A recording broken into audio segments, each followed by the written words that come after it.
fuel in us to make this happen. And I promise us, I'm going to step up on this, so we're not going to be here for too long. Great nation, great farmers, no farmer, no nation. All right, so we're all welcome one more time. All along, we've been taught, we've been enlightened, we've been remembered of many things that we've known that we need to refresh, and it's all around managing our businesses well. And this one other bit of it that we're going to be talking about today, that's the financial management aspect of our operations. And so the topic for me today is financial management, the backbone of efficient poultry production in a transformative economy. It's a pity my guy is not here. That's Dr. Odunton. He's been able to help me a lot in this regard by making us know that in the past few years, most of us, particularly in the poultry subsector of the agriculture business in Nigeria, we've not had it too smooth. But thank God for what is happening right now. I think we are in a mode of recovery. And so to be able to consolidate on that, we need to lay a lot of importance to how to manage finance around our poultry operation. After all, we are not just poultry farmers, we're in poultry business. And so to be able to run it like a business should be run, the convener of today's event deemed it fit also to bring this aspect out for us to be part of. Next slide, please. All right. Poultry farming, as we expect it, and as some of us know it, or many of us are meant to know it, it's meant to be a very profitable business. I hope I'm correct that poultry farming is highly profitable. Do we agree with me? Thanks so much. Next slide, please. Why is it so? What we produce, just like we can see this mother hen, stay on it, don't jump, one by one, stay on the first one. No, go back. Yep. So this mother hen, as you can see, is doing a very good job of laying nice eggs. And we have to give this kind of eggs this mother hen is laying. It's like the mother hen is laying what? It's laying golden eggs. You know? Next slide, please. Next, please. Also, aside from eggs, what are the two major products we have in poultry? Is basically eggs and meat. You know? This poultry farmer also is doing something here. What do you see this farmer doing? We can see from what I can see here that the farmer is selling, and we can see customers jostling to buy what the farmer wants to sell. And if we put our mind back to what we do or what we see happen to our produce sometimes, many times, you see customers queuing up to buy our produce. Am I correct? Maybe I'm not correct. How many egg farmers in Pala do we have? We have egg farmer in the house. Egg farmers in the house, not too many. I'm an egg farmer. I also do some bit of meat. And I know that for the egg farm in particular, you must, well, for me, what has worked for us for almost 20 years is that it's a closed market. We know our customers. We have a list of them. They have their collection days. So I wouldn't dare give Madam Shola's egg to a new customer. She will fight me for it. Because those women must collect their egg when it is due. So it's almost like this. You know, we have customers mostly waiting to pick up our produce, except if we are not strategic in selling. Next slide, please. And so there comes the big question. If what we are producing is that attractive, you know, our eggs, our hens, we can see they are laying golden eggs because the egg is very valuable. And in our produce, in our meat also, people are keen to buy. So the question is that, next slide, please. Are all poultry farmers successful in business? That is the big question. Despite the fact that what we produce is highly sought after, we are producing food, and food is essential. So whether the country is doing fine or not, people must still feed, you know, and we are into protein supply. Then are all poultry farmers into a successful business? Next, please. Sadly, the answer is no. No, because not all the time we see all our farmers smile to bank. I'm sure many can bear me witness, except especially in the past few years, that we've had many of our farms, have to go downsizing, and some even out of the business totally. Next slide, please. And so we are left to, that brought us to this point, to consider what are the issues we have had. We're going to be very fast with it. Many of them have been talked on today already. And so we look at the financial issues around poultry business, what we face in Nigeria transforming the economy. One of the first one is high cost of feed, high cost of poultry feeds. Like we know it, feed alone accounts to up to 70% of our input cost. And therefore, whatever happens to feed cost directly is happening to our poultry farm or to our poultry business.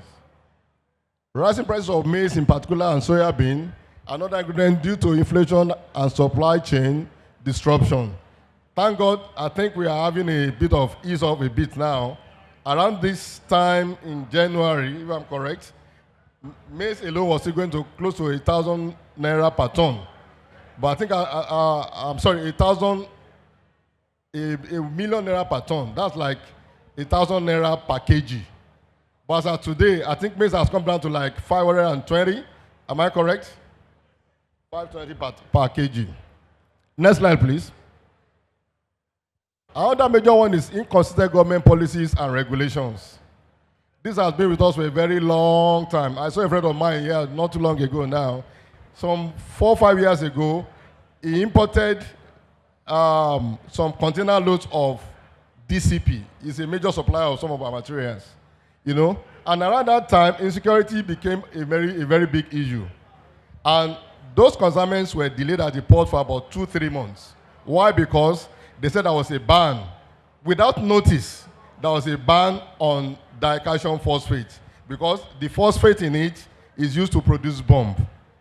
Now the question then is phosphate in feed-grade material. How can that be extracted for bomb, to make bomb? And so that's our situation in Nigeria. Policies are not consistent, and if you are not lucky, no matter how well you are planned, it might bring you a huge loss. Next slide, please. Difficulty in accessing credit loans. I get this like the big elephant in the house. I'm a living witness. Many of us in our farms right now, what I think this industry needs right now is a form of recapitalization. Because what happened some 2-3 years ago, when, it's not up to 3 or 2 years ago, when this new administration took over, was a floating of the exchange rate. And you see an naira being heavily devalued. And so, if you are the one that normally buys in quantity, what you buy, an amount that will buy 2-3 trailer loads of material can hardly buy 1 trailer load now. And so, what do we need in this sector now? We need to find a way to recapitalize.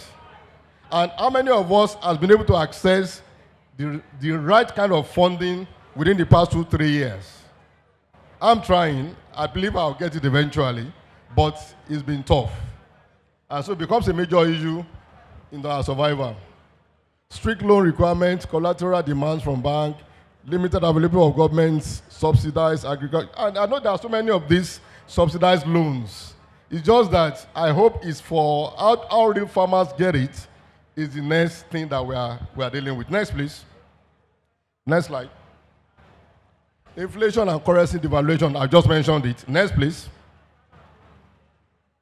Poor infrastructure and high operational costs. This is another major issue we've had and we're still having. Many of us have to work on do our routes to our farms. And funny enough, when we do those routes, that is when you now see the local government officials coming in their buses. You see the tax officials right on the road that they do not control, that do not maintain, to come and be disturbing us in our farm. It's a very regular occurrence in my farm. Poor storage facilities resulting in post-production losses. That's another very huge challenge. I know a friend of mine that came in from the US about 4 years ago. We met in Atlanta Poultry Show. He said he was coming, he was so excited that he wanted to come and set up a broiler production plant. But unfortunately, when he landed, we didn't see, and he just got the land in one of the facilities owned by the Ogun State government. What attracted him to that location was because there was constant power supply. So we now met like 2, 3 years after. He has already set up a plant. He was waiting to start production. When we met a year after, the guy said, as I speak to you now, the guy is back in the US. He said he's rethinking whether to come back or not. Because the power that drew him to that location is no longer there. And now he has to run the plant almost 100% on diesel.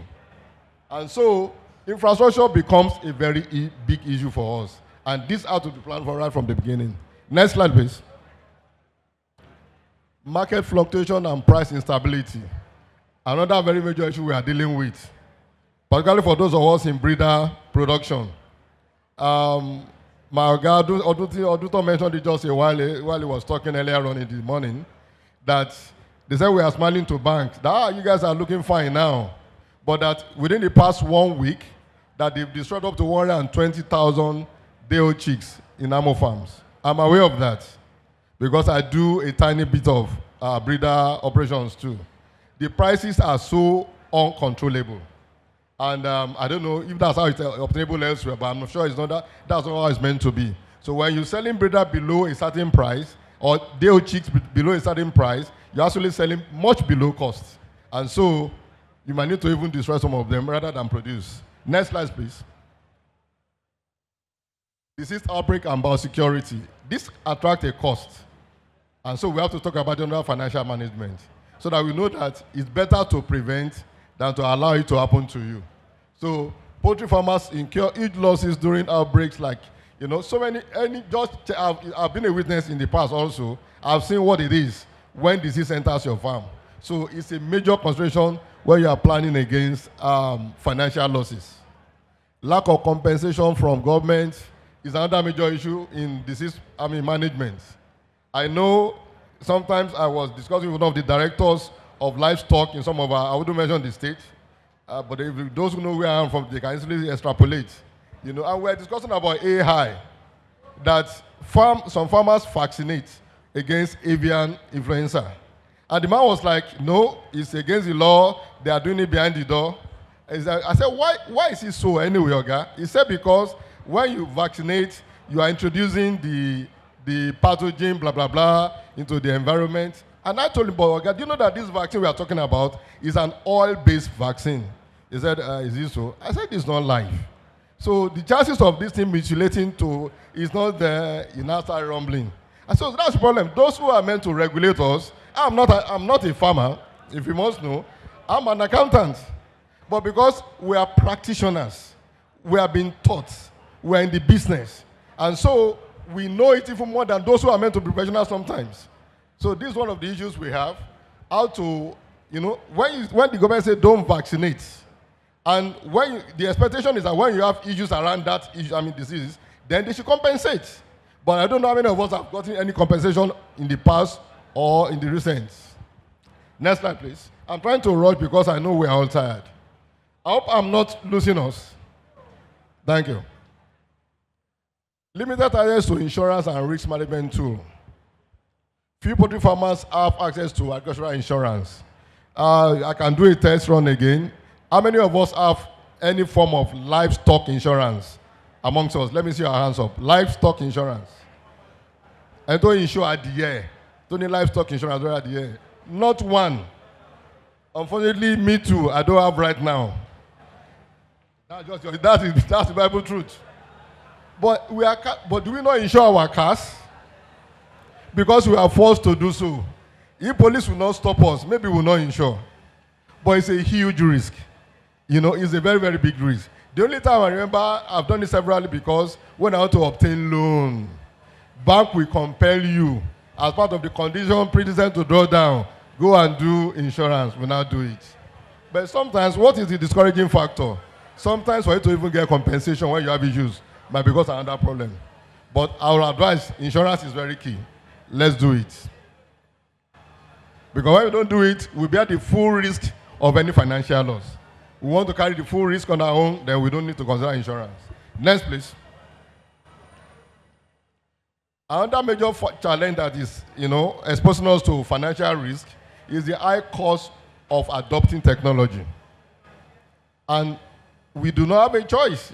That's the only direction we have to go ultimately. Because the way things are now, you can only change what you can change. There are some factors that they are way beyond us. Whatever government does, we really can't do much about it.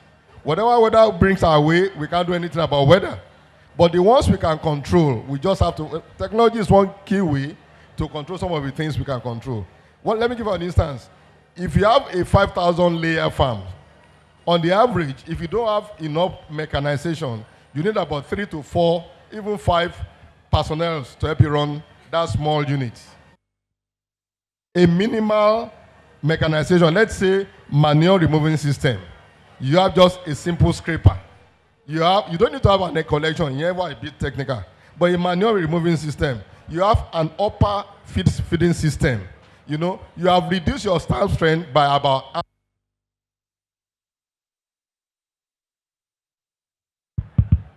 Okay, it's back. So if you are meant to have like 6 before, if you have just those 2 minimal machines, a scraper, what does it call to do a scraper? Just an electric motor, some road pulleys and the rest. You're good to go. And you have an upper that rolls on a pipe. You know, it sounds so simple, but it costs some money. So the cost of not doing it, unfortunately, outweighs the cost of doing it. Because the more ants you have on your farm, also the more trade, the multiple trades you have. One staff has his own trade on his own. You are paying them to do your work. Many times they are working on, checking you out, watching you to find a way to eat you back. So the lesser, particularly the low-level staffs, may God help us. All right, so let's go to the next one. Supply chain and logistic challenges. We all know about this, poor roads, the middlemen, activity of middlemen, when you have too many long chains to supply your goods to the end users, you are exposed to a major financial loss. Next, please. The list goes on and on. I wish, I don't want us to keep, because we have had so much today. Let's go to the next slide. And so, this is more like the way I pictured this some months back, or was it late last year, what I see our country into, poultry-wise. Can we try to illustrate what we are seeing here? Can anybody make an attempt to illustrate what this picture depicts? Thank you, man. Let me try. Maybe you get it. I think somebody is sick financially, and doctors are around to revive the person and save the person. Oh, darling, thank you so much, man. So somebody seems very sick, but I think that somebody is like our Nigerian poultry industry. It's been so comatose, but thank God it's not dead. We can see solutions around it. A lot of doctors, surgeons, researchers, all of them taking samples and looking for solutions. So that's what we are doing today. We are finding solutions. Next slide, please. So solutions, because we've talked about so many issues, there should be ways to look at how to solve them. One major thing, like I said, your feed in poultry account for minimum 60 to 70% of our inputs. So whatever you're able to do to reduce that cost of feed, you are directly increasing your profitability. But note, don't reduce costs at the expense of quality or expense of safety. That could be a problem. So what are the suggestions? Alternative feed sources. Use locally available ingredients like cassava peels, rice bran, GNC, sesame cake. All these items, they are not academic. I've used and I'm still using, I've not used cassava peels. But rice bran, I replaced my wheat over 100% in the past 3 years with rice bran. I don't know how many people have done that already here. Replacing wheat over with rice bran to replace wheat over. Has anybody done that here? We don't seem to have too many feed millers amongst us. I think we are mostly buying feed, right? Okay, so let's go further. So when you think of alternative materials, they are available. I've used GNC, sesame cake, I used it for many years, also to reduce the inclusion of wheat over. GNC, the only problem with GNC is that you have to be sure of the source. When you get GNC that is caked or is of the wrong source, that could be a problem. But GNC mostly is cheaper than soya, and it can almost replace it like 50%, if not more. On-farm feed production. This might appear like it's not a good option, but it is a good option. Even when my guys are here that are major feed producers, they will encourage that you can still mill. Even if you have 1,000 bots, at least they sell concentrates. But the major sensitive aspect of making a feed are the micronutrients. So if you're able to buy a good concentrate from a good source, and you now combine the other macro items like maize, wheat over, maybe, maize wheat over soya, you are saving costs. You're actually saving major costs. I know a farmer, though it's a breeder farmer, that owns just about 500 breeders, and she mills her feed right on her farm. That's what she does. But she has ẹ̀rọ lọ́ta ló fi ń lo àgbàdo ẹ̀. You know, that's our regular, and she buys concentrate and all of that stuff, and she's good to go. And our boss are doing wonderful. In fact, convention, our boss are doing better than my boss currently. I'm not trying to mirror, what are you doing better than me? You that doesn't have as much facility as I have. So when you sell meal at a level, it helps to save cost. Then bulk purchasing, that's one very major strength that we have. And at this point, I'll try to encourage those who do not belong to any association, any business group. At this point, please consider doing that. I'll give you an example of what is happening in Abeokuta, or many of the PANOG, because I'm from PANOG, Portfolio of Nigeria Ogun State chapter. You know, what we do, particularly I know the one in Egba zone, one of our zones, they have a cooperative, you know, and that cooperative right now, they just acquired a big hall. You know, and they are using that to take advantage of buying together in bulk. So some small older farmers that cannot afford to buy a trailer load of maize, they will enjoy the benefit of buying a trailer load of maize because they are in a group and they buy together. During this current, we will say government did a program with the government on, what do you call it now? It's a World Bank project that they supply feed at discounts.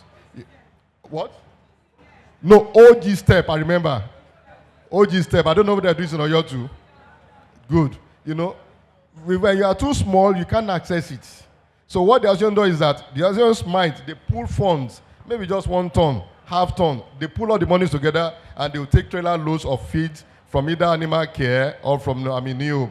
And for about almost 2 years, our farmers enjoy that kind of benefit. So it's good to belong to a trade association and to be active and to be financial. Thank you. Next slide, please. Accessing affordable credit and loans. We are supposed to leverage on government schemes. Well, like I said, there are many of these schemes. Though we blame government for sometimes not making it affordable to the real farmers. But let's tell ourselves some God's truth. My wife is here, and she's currently even fighting me. There is one that I know is currently out. That's a DBN loan from, CBN, that they are using some commercial banks to market to farmers. I've heard about it. If I actually introduced the bank, my bank that, talked about it, told me about it, I introduced him to our association in Ogun State, and we met all the zonal chairmen. And as of today, I asked the banker like a week ago. He said some farmers are already enjoying that.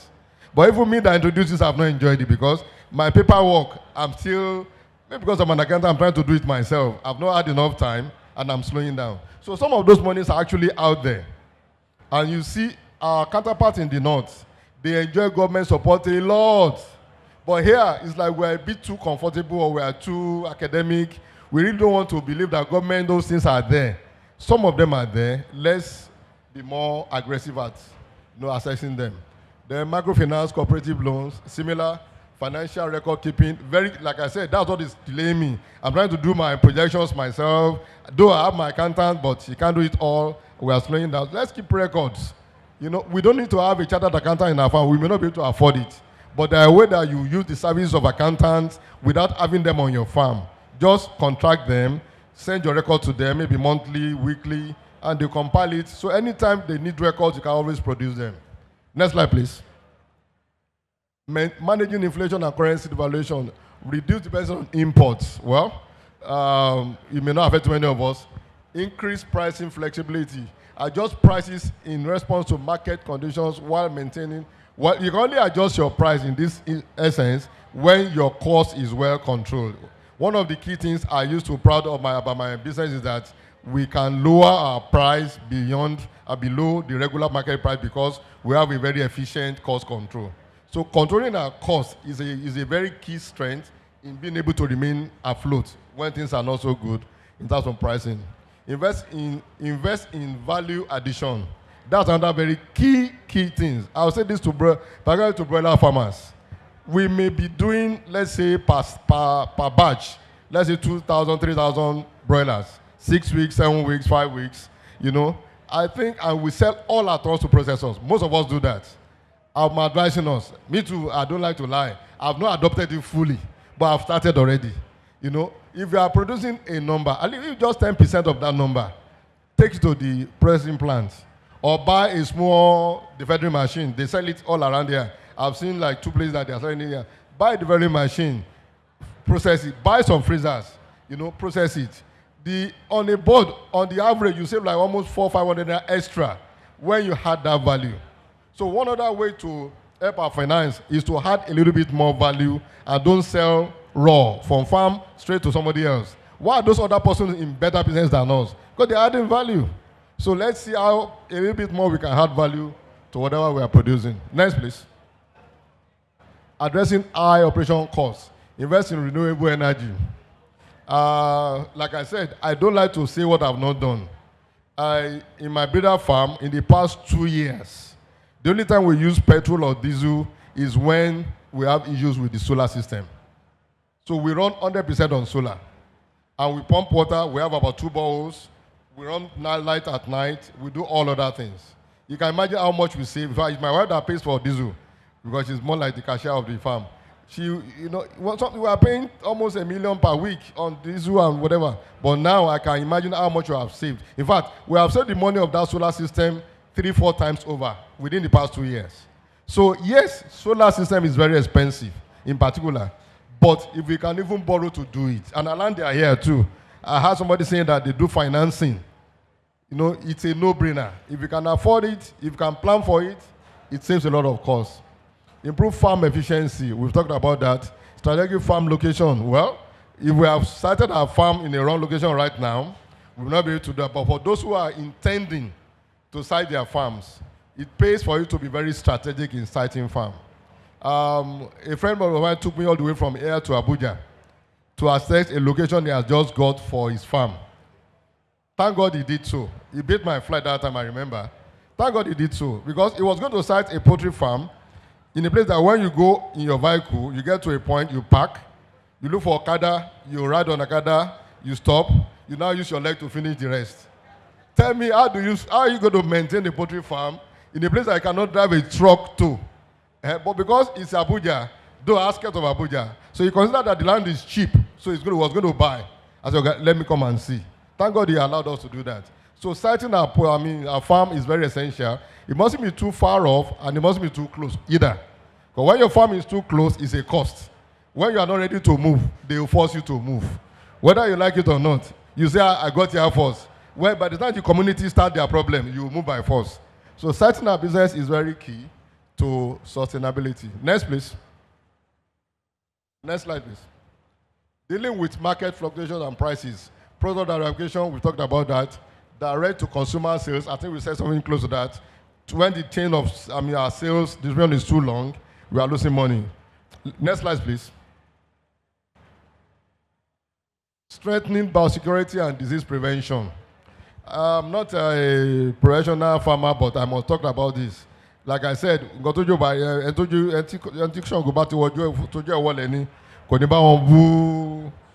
I've seen it before.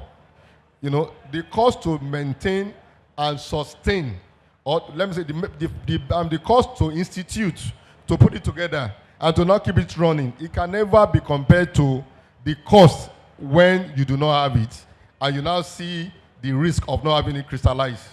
You know, when you've seen disease in a poultry farm, you don't want to come into poultry. So I beg all of us, it's a financial matter. Like I said, I'm a banker before I was a farmer, and I'm an accountant, I'm a trained accountant. It's money matters most. I love what I'm doing, but passion is not enough. Even if I bought the passion, but it's not making money, it's not sustainable. So for us to secure our investment, let's take care of our biosecurity. Let's be very biosecurity conscious. That's what is called a biosecurity audit. Biosecurity audit. Get somebody, a peer, let them come and review what you have. So you can improve on it. The foot bath, vehicular dip, access control, all of that. Then those live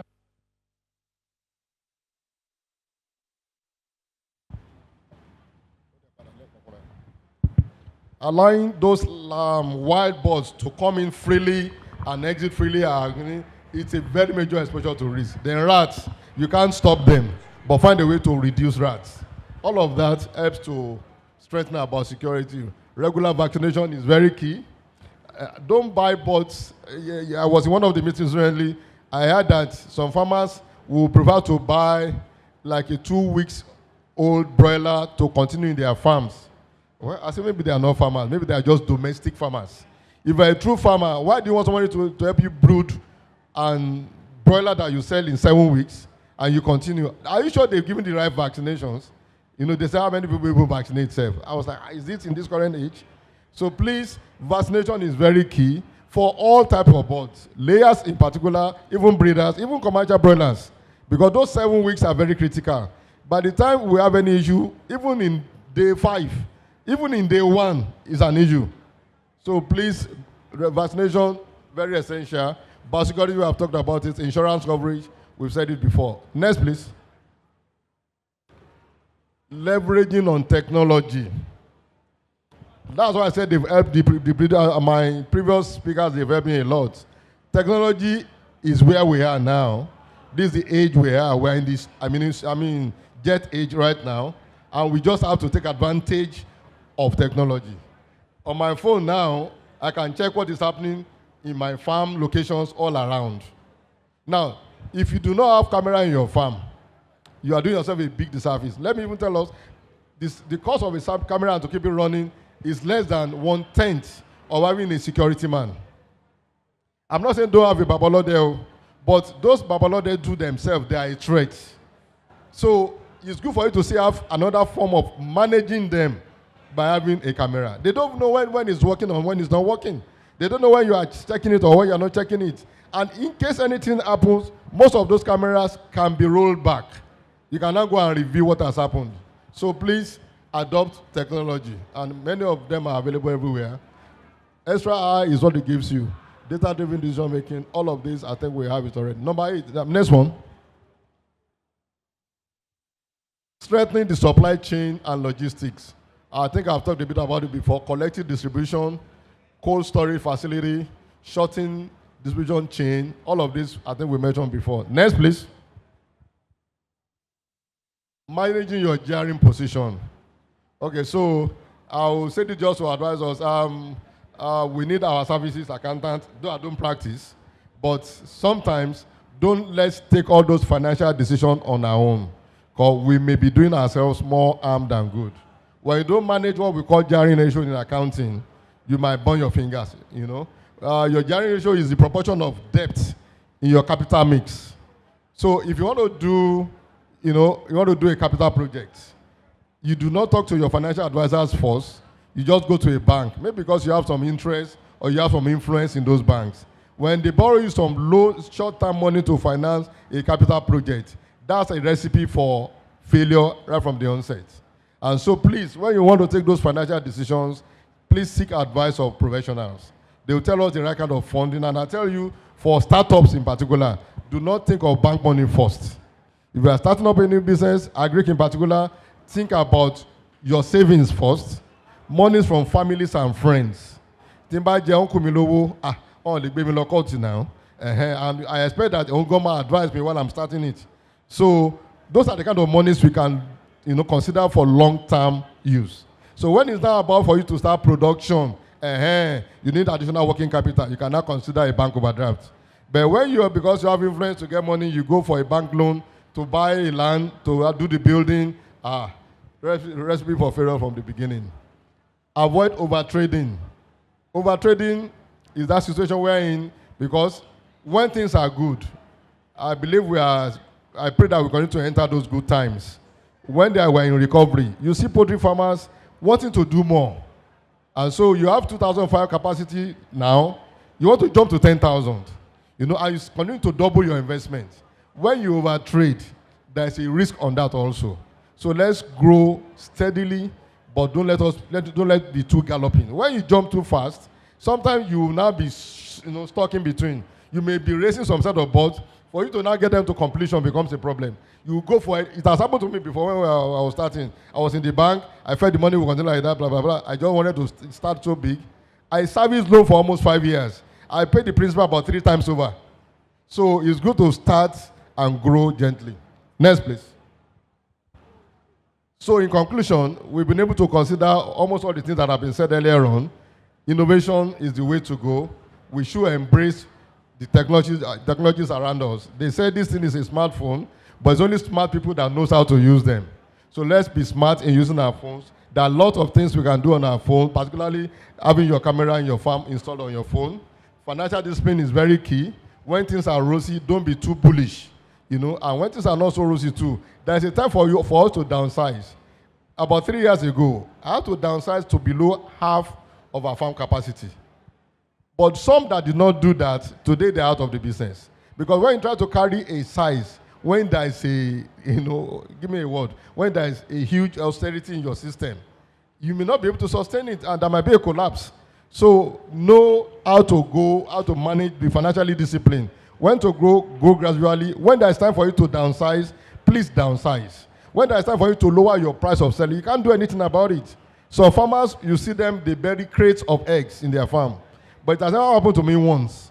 Because when you say that, when those periods of glut, what the market is calling for is a price reduction. So when it's time for you to reduce, just reduce on time. But when you keep those eggs for 3 weeks extra, they start spoiling in your farm. And all the market says that farm A supplies smelly egg. Well, at that time, nobody will come to your farm. That's when you see farmers turning their eggs and preparing their eggs in numbers. Strategic investment in efficient boosting technologies. I think we've talked about that. Next slide. So thank you for listening. I believe I've been able to add a little bit to what has been said all along. And I wish all of us a very good and profitable poultry business. Thank you. Thank you very much. Maybe you sit in front. I believe that what Mr. Kuforiji has said to us should provoke 1 or 2 questions. This is the last session for the evening.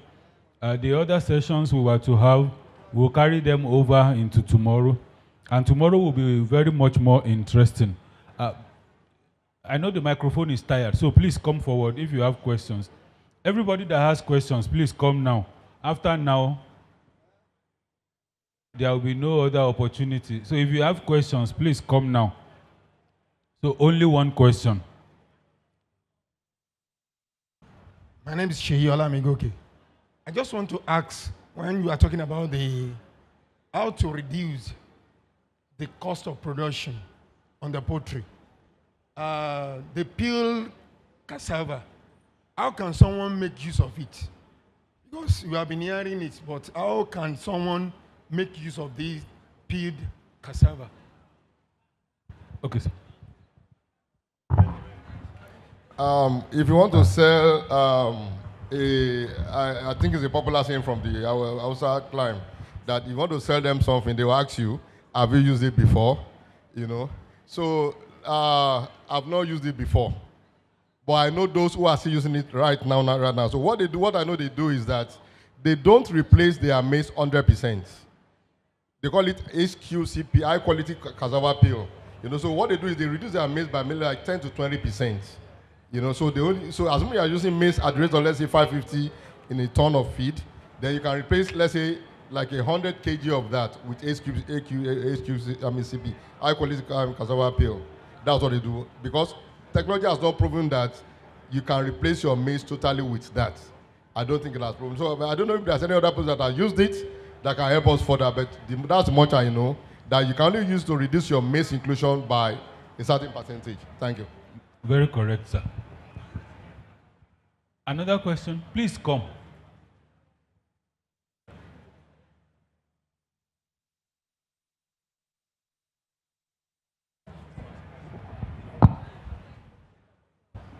No. I've used it. HQPC. When you peel your cassava that very day, You wash the peels. After washing the peels, you dry it, you take it to the mill, then you sieve it, then you put it on the fire just to fry it. Then you mix it with your whatever, your feed, your corn, that is it. Then, hello sir, I'm organic broilers. I use organic for my broilers. I don't use drugs, but they are doing fine. I've been on it for the past 10 years. I use agbo, all sorts of agbo. Yes. And my brothers are very good.